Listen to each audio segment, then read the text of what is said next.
Veel Zeeuwen kijken vanavond samen naar de voetbalwedstrijd tegen Frankrijk. Maar ja, dat gaat niet vanzelf. Want er is een hoop gedoe over grote schermen op terrassen en in cafés. Het is een soort oerwoud van regels. Ik noem het zelf een regelwoud. Waardoor een kleine horecaondernemer, om het zo te zeggen, echt nog eens een keer veel meer geld moet betalen. En verder in deze Zeeland nu. Twijfels over komst asielzoekerscentrum. En schijnbare meerderheid voor uitbreiding van Kamperland.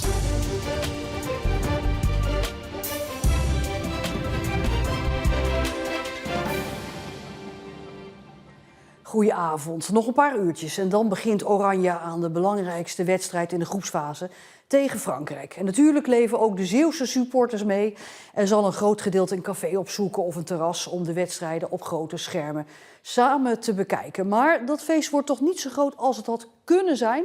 We praten erover met onze verslaggever Adinda de Koster. Ze staat in Goes. Ja, eerst even Adinda, hoe is het daar? Ik denk nog rustig. Ja, het is inderdaad nog rustig. Over een paar uurtjes begint die wedstrijd. De mensen die komen hier langzaam erin. En goed nieuws, want het is bijna gestopt met regenen, dus dat komt helemaal goed. Ja, de weersverwachting is inderdaad wel gunstig voor vanavond. Maar Adinda, hoe zit het nou met die schermen? Ja, het kan inderdaad zijn dat je vanavond op de terrassen geen oranje fans tegenkomt. Want om zo'n scherm naar buiten te halen, dat kost extra geld voor al die horeca-eigenaren. Christian Knaap had grootse plannen. Hij wilde deze tent achter het café omtoveren tot het grootste oranje café van Zuid-Beveland. Maar dit plan ging op het allerlaatste moment niet door. Het probleem is eigenlijk dat we geen groot scherm mogen plaatsen om met, laten we zeggen, duizenden mensen voetbal te beleven. Want horeca moet tv-rechten betalen per kijker. Bij zo'n 1000 man betaal je dan per wedstrijd ongeveer €3000. Het is een soort oerwoud van regels. Ik noem het zelf een regelwoud. Waardoor een kleine horecaondernemer, om het zo te zeggen, echt nog eens een keer veel meer geld moet betalen. Ondanks alles kijkt Christian uit naar vanavond. Met alle fans in het café en op het achterterras. Enorm veel zin in. Hoog stressniveau, maar dat hoort erbij. Anders moet je iets anders gaan doen. En stiekem kijkt Christian toch wat verder. Want die tent met oranje fans naast zijn café, hij sluit het dit EK nog niet uit. Ja, terug naar Goes, naar Adinda de Koster. Ja, Adinda, het ziet er naar uit dat Christian zijn tent misschien toch kan gaan vullen. Want ja, er is flink wat vergaderd ondertussen. Ja, het kabinet wilde dat het betaalbaar zou worden voor die eigenaren om dat scherm naar buiten te halen. En de NOS is in overleg geweest. Dat zorgde voor goed nieuws, want zij gaan die licentiekosten nu met 75% verlagen. Dus dan is het inderdaad een stuk goedkoper om een scherm op te zetten. Het is goed nieuws dus ook voor andere cafés in Zeeland. Want je hebt eerder vandaag rondgebeld, hè? Ook over alle regels die het buiten kijken toch wel heel lastig maken, hè? Klopt, voor veel eigenaren wringen die regels. Ze hoopten op verandering. Nou, nu is er dus een verlaging. Wellicht dat ze dus toch nog iets gaan veranderen. Dat ze die schermen naar buiten halen en dat als de zon gaat schijnen, we met z'n allen de komende wedstrijden toch nog op het terras kunnen bekijken. Maar dat is afwachten wat de eigenaren daarmee doen. Adinda de Koster, dankjewel. Het lijkt erop dat Roompot het beachresort bij Kamperland met 21 hectare mag gaan uitbreiden. In de gemeenteraad voor Noord-Beveland tekent zich een meerderheid af voor de uitbreiding. Ondanks protesten van bewoners van Noord-Beveland voor de deur van het gemeentehuis.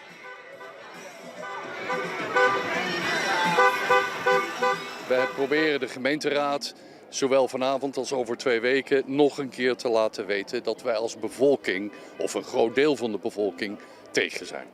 Over 2 weken moet de gemeente dus een definitief besluit nemen. De uitbreiding van het park is omstreden omdat tegenstanders vinden dat dat ten koste gaat van de rust en ruimte op Noord-Beveland. Roompot zelf zegt dat het aantal slaapplekken op het park hetzelfde blijft en dat de toeristen gewoon meer ruimte wil bieden. Tegen een 31-jarige man uit Middelburg is 3 jaar cel geëist omdat hij mensen uit heel Nederland voor tonnen zou hebben opgelicht. Hij deed zich in een aantal gevallen voor als bankmedewerker. Die slachtoffers vertelden dat er geprobeerd werd een groot bedrag van hun rekening te halen. Ze moesten daarom meteen geld overboeken naar een andere rekening, wat dan natuurlijk zijn eigen rekening was. Tegen een handlanger, een 20-jarige kapellenaar, is 2 maanden cel geëist. Er dreigt weer uitstel voor het nieuwe asielzoekerscentrum in Terneuzen. Raadsleden hebben nog steeds veel vragen. Er is een grote kans dat het besluit pas na de zomervakantie wordt genomen. Het stadhuis van Terneuzen gisteravond. Op de agenda van een raadscommissievergadering staat het nieuwe asielzoekerscentrum. Het plan is om 10 jaar lang 200 asielzoekers te gaan huisvesten in het voormalige Neckermangebouw aan de Handelspoort 1. Tot grote ontevredenheid van mensen die daar vlakbij wonen, in het wijkje Driewegen. Het is gewoon niet te doen natuurlijk. 107, we zijn een klein gehuchtje, het zijn maar tegen Terneuzen aangebouwd. Er wonen 170 mensen, maar daar kun je toch geen 200 asielzoekers bij steken. Die verhouding die slaat toch helemaal nergens op. De vergadering verloopt onrustig. De voorzitter moet de publieke tribune, die we niet mochten filmen, een aantal keren tot kalmte manen. En dan zitten de raadsleden nog vol vragen, twijfels en bedenkingen. Ik vind het toch een zwaarwegend punt dat 200 mensen in 10 jaar, daar blijf ik zelf persoonlijk tegen aanhikken, zeg maar. Als het aan het gemeentebestuur ligt, moet het nieuwe AZC dus aan de Handelspoort komen. Maar er is ook een andere locatie genoemd, namelijk Marina Beach. Er is een ondernemer die het vakantiepark wil kopen van Peter Gillis en helemaal inrichten voor de huisvesting van asielzoekers, vluchtelingen, arbeidsmigranten en zelfs expats. Alle faciliteiten zijn er. Er is recreatie, er is een kantine, eigenlijk alles is. Er is een busverbinding. Dus Zou u daar niet tegen zijn als het daar komt? Nee, absoluut niet. Is dat een reële oplossing? De burgemeester zegt van niet. Ja, de burgemeester zegt van niet, maar ik denk dat je daar dan misschien wel voorwaarden aan kunt stellen. Dat je dan, net als op Handelspoort 1, echt alleen asielzoekers huisvest. En dan is 10 jaar precies hetzelfde als op Handelspoort. Dan is er gewoon een punt eindig. Ik hoorde een optie. Ja, ik hoor zeker ook een optie. Eigenlijk had de gemeenteraad al op 15 juli een besluit moeten nemen, maar dat werd uitgesteld omdat er nog te veel vragen waren. Nu dreigt dat weer te gebeuren. Op 2 juli gaan de raadsleden stemmen of ze dan meteen een besluit nemen of wachten tot na de zomervakantie. En dan is er nog iets. Is een nieuw asielzoekerscentrum eigenlijk wel nodig? Nederland krijgt een nieuw kabinet dat een streng asielbeleid gaat voeren. Dus misschien wordt de instroom van asielzoekers en vluchtelingen de komende jaren wel veel minder. Er is nu al sprake op de website van het COA dat de overloop nu al minder wordt. Dus ik denk dat de geruchten, de tamtam, nu al ontmoedigend werken over onze grenzen. Wordt dus vervolgd over 1,5 week.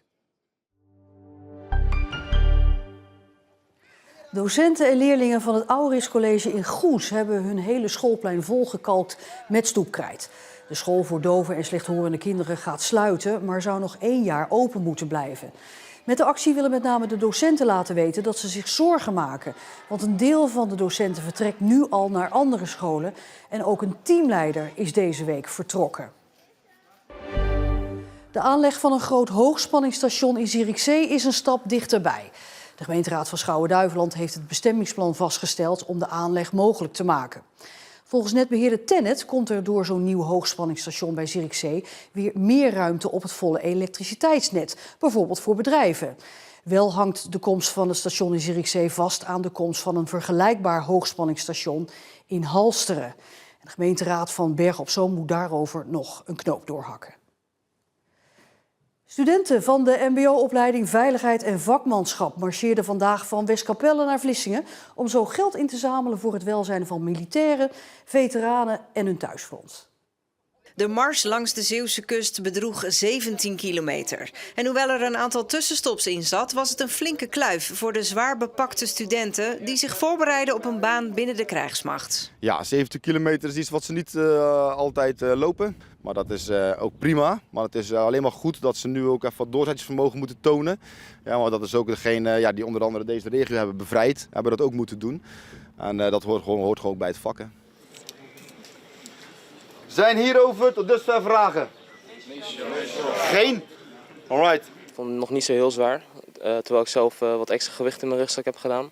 Maar ik heb wel gemerkt dat anderen het een stuk zwaarder hadden. Als je straks de finish hebt gehaald, wat ga je dan als eerst doen? Mijn vader staat voor me te wachten, dus ik ga naar hem toe en dan even een knuffel geven.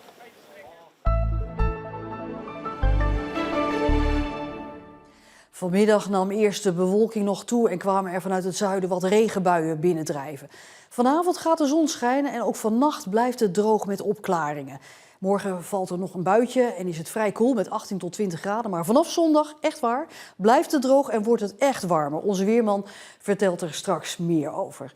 En tot zover deze Zeeland Nu. Morgen weer een nieuwe Zeeland Nu, met daarbij dan ook ons weekoverzicht van het nieuws in Zeeland. Ik wens u alvast een hele fijne voetbalavond en alvast ook een goed weekend.